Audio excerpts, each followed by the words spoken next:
கண்டிப்பா மாட்டிருந்தாங்க. எத்தனையோ பேர் அப்படி சந்திச்சுக்கிற ஆண்டவருடைய பிள்ளைய.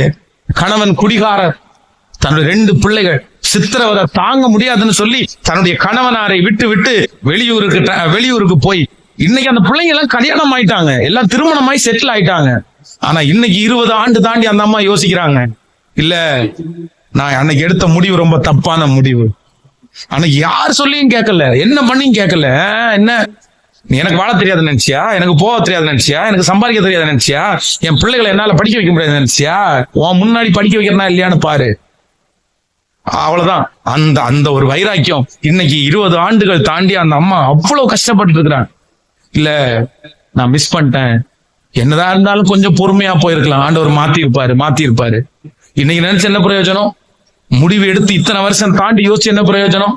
அதனால உங்கள்ட்ட அதிகாரம் இருக்கிறதற்காக ஒரு முடிவை அவசரப்பட்டு நீங்க என்ன பண்ணிடக்கூடாதுன்னா